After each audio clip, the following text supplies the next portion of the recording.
Folks, welcome back to another episode of the Keep Going podcast with Vin Kennedy. Somebody said I look a little pale in the episodes, and I gotta be honest, it struck a chord because this is probably the tannest I've ever been in my life. It's something I really have been focusing on lately, and I think is crucial, is turning weaknesses into strengths. It could actually almost be used as like a roadmap. So use your fear to help guide you on what to kind of tackle next, what to take on next, or what to even like dive into. So for me personally, mainly I've been doing it through fitness. But throughout my life, I've seen this kind of have an effect in other areas of my life as well.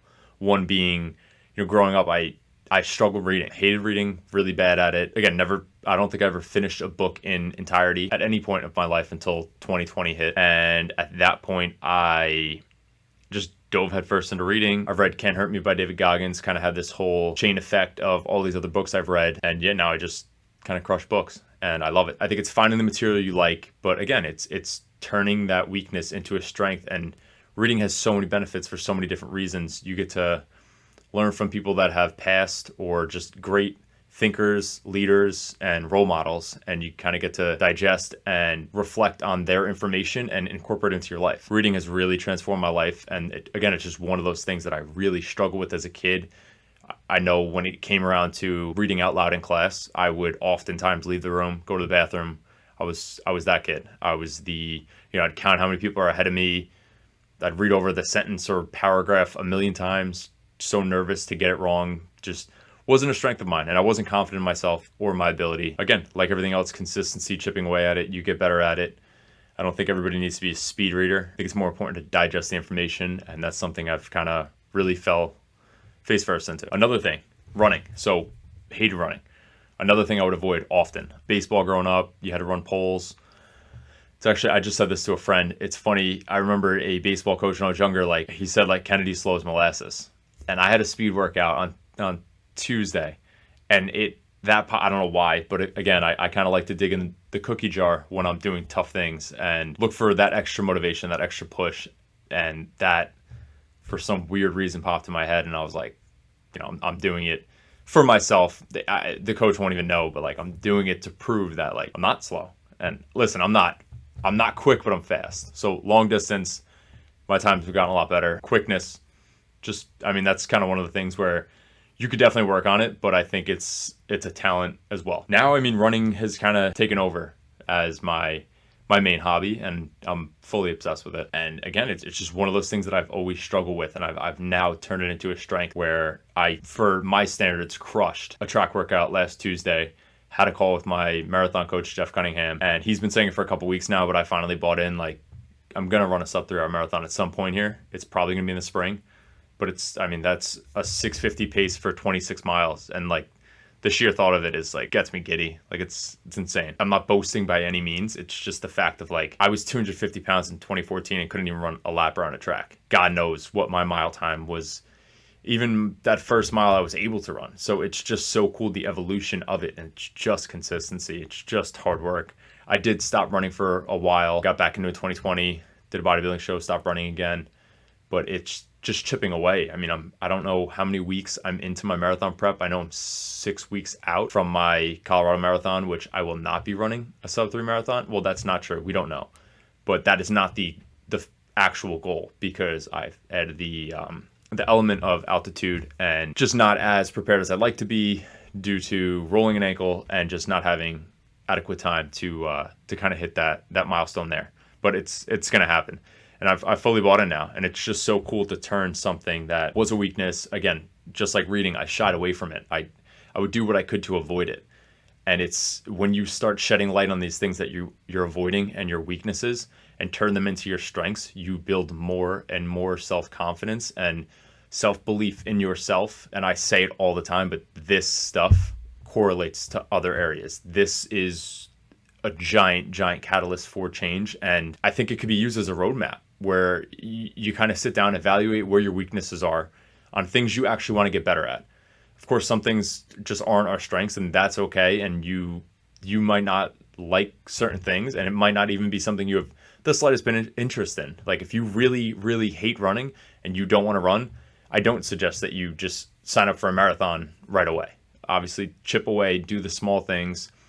and kind of make the overall change. Really sit and analyze, and I do a lot of self-reflecting, and I sit there and kind of just think. I don't regret anything. I just kind of think things through of a better way to do it in the future. Again, one of the things that I do while self-reflecting is focusing on the things I'm weak at and making them strong points. You'll never have no weaknesses, but why not chip away at all the ones you can and make a difference and just be an overall better person as a whole. I think a lot of people neglect even the self-work that goes into just being a better person as a whole. And that's the best place to start. It's just kind of sit down, think of where you're lacking, where you want to improve, your current weaknesses, your current situation, what you want to change, and focus on those things and start there. I was a really shy kid. I also just hated not being with my mom. Weird. Great lady, but it was a weird thing. Like, I remember she always says I would cry outside of like kindergarten, first grade, like every single day. And I kind of turned that into never, not saying I started to like school because that didn't happen, but I went from being a shy kid to winning class clown in high school. So again, not an achievement that I was striving for, but it's just funny going from being shy to then winning class clown is kind of a complete 180. And on a very small scale, it's focusing on a weakness. Another one, hate public speaking. That was another thing that I would count the minutes or count the seconds really until presentations were over, or avoid at all costs to do presentations. I would fake being sick. I worked so hard at getting out of doing presentations that if I just put any of that effort into the presentation, probably could be a pretty decent public speaker at this point. Hated public speaking. And I mean, just here we are, have a podcast. So it's just doing the things you're uncomfortable with. It's working on the areas that you need work on and doing that work. It's just creating change in the quote unquote weak areas, or the areas that need improvement or that you want to cause improvement in, and doing it and just starting. Everybody, there's so much fixation on perfection, and I think it limits a lot of people from even starting, which is sad, because if you just start, you could redefine and perfect from there. But if you don't start, a lot of people just never get around to it. It's the concept of day one or one day. And you decide that. You decide if today is going to be day one of training for X event, or any change in your life. Is today day one or one day? And you make that ultimate decision, and you're in control of it. And again, from there, starting is just the consistency. And then with the consistency, you redefine, you evaluate, you reflect, you see where you could improve, see what needs work, see what's working, and you kind of just keep building and keep stacking. And it's day by day.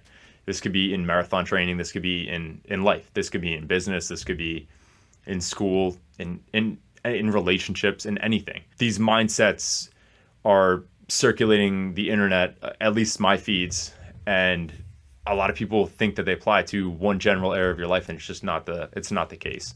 These are concepts that you could apply to all areas of your life and just create a better way of living from there. Something that I often think about, and it's funny, I was just listening to a podcast where Ken Rideout brought it up. If you don't know who Ken Rideout is, the guy's a savage. He grew up in Boston. He is, I believe, is in his 50s, murders marathons. Like he wins majority of the marathons he runs, especially in his age bracket. I think he runs like 2:30 marathons, which is just like absurd. He's gotten better as he's gotten older. His pace, I think, is like you'll see him post a workout. It's like a 5:30 pace for like 20 miles. And I'm just sitting here like, this guy's 50 something years old. And again, you could look at that like, oh, I'll never touch that. Or you could look at that as like, now that's possible. You know, it's possible to evolve as you get older. And it's cool and inspiring to see him, a guy out there just absolutely working his ass off. It's awesome. But he was talking about how a lot of people like fear, and I truly used to think about this often in certain situations. And again, it came back to like public speaking or things that were making me uncomfortable. I used to think of this, and it's just so funny that he brought it to light in a podcast. And I literally just listened to it right before I started recording this. He's like, a lot of people are afraid or scared of something. And he's like, something that I used to think of is that like, you're not in a fist fight. Majority of endeavors that people take on or fear, there's no physical harm. There's no real harm. Like a marathon training, like you could cramp up, you could get a slight injury, but you're not going to die. You're not going to get punched in the face. You're not fighting another human being. Like, it's not a fist fight. A lot of the situations you face in your life aren't a fist fight. Like, there's not going to be physical harm done to you. It's all mental. It's all in your head, and you control it. You can control what goes on in your head. It's a really, really, really tough concept to grasp and understand. And it's so easy to just sink into that fear and feel stuck. But again, it's not a fist fight. It's turning the fear into a strength. It's using the obstacle of fear to overcome and conquer. I opened up The Power of One More by Ed Milet, who is, again, a great public speaker, very successful entrepreneur, businessman, overall, has done awesome stuff. In life, you kind of live with this internal thermostat. So prime example would be, I did this with the marathon training I'm currently doing. I see my feed now is kind of filled with people posting their watch, just as I do in the morning, after your run, and you see people's times. And especially when you first start training, it's like, I don't even know what my original paces were, maybe 8:30 mile times. And, in your head, you sit there, you post it, you feel good about it. You finish a run, you're on a runner's high, post it, and then you see, again, not to compare yourself, but to see where you stack up. You're not comparing head to head with someone or talking shit, but you see people's watches, and it's like, oh, this kid's clipping 6-minute miles, 7-minute miles for distance, and you're like, shit, like, I don't stack up. And it could be tough. And then the more you train, the more you chip away, the more consistency, your times start dropping. With that, it's, you kind of have this thermostat where you set this preconceived idea of what you're capable of in your head, and you kind of live to that. So unless you like buy in and now readjust your thermostat to a better level, you won't get there, because you'll settle in your head. Therefore, you'll just settle. It's just how it goes. We're defined by the limits we set in our head. So if you set in your head that you're a 3:30 marathon runner or a sub 4 marathon runner, the idea of a sub 3 marathon, as it did for me, scares you. And you kind of set that limit, like, I don't know if that's possible. Then once you start buying in and you start even seeing your own times drop, you're like, oh, I'm capable of this. So a couple weeks back, Jeff reached out and said, he's like, you could run a sub 3-hour marathon. And I was kind of like, really? Like, again, not to compare in a me versus you type of way, but I was like, Nick Baer just ran like a 250. I was like, people train a lot, years to run a sub 3. It's a pretty big feat in the running world. Of course, I mean, there's people out here just clipping. Like I said, Ken Ryan outruns 230s. The guy's in his 50s. It's absolutely insane.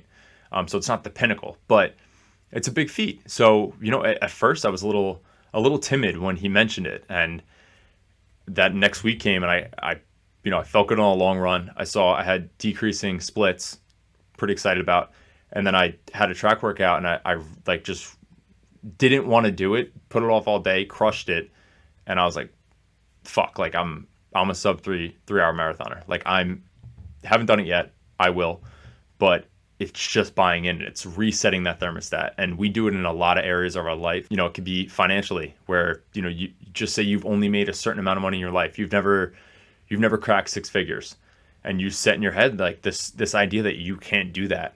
And then, you get close, and you might actually just do things to hinder you actually getting there because of the limiting beliefs you have. So it's just resetting that thermostat, evaluating, reflecting, and seeing where you could make these little improvements that could have marginal gains. And again, it's in so many areas of our life that we do this. We settle because we think that that's all we're capable of. And it just comes back to the fear and setting these limits on yourself, because they're self-imposed. And you could be the one holding you back. You want a different temperature, you have to move the thermostat. So move the thermostat in your life, do things, and don't set limits, because they are just figments of your imagination, and they are created in your head. And if you sit there and just sink into them, they'll consume you, and you'll stay in the same place. It's kind of what I got today. Please subscribe, comment, share, and thumbs up the video, and see you next episode.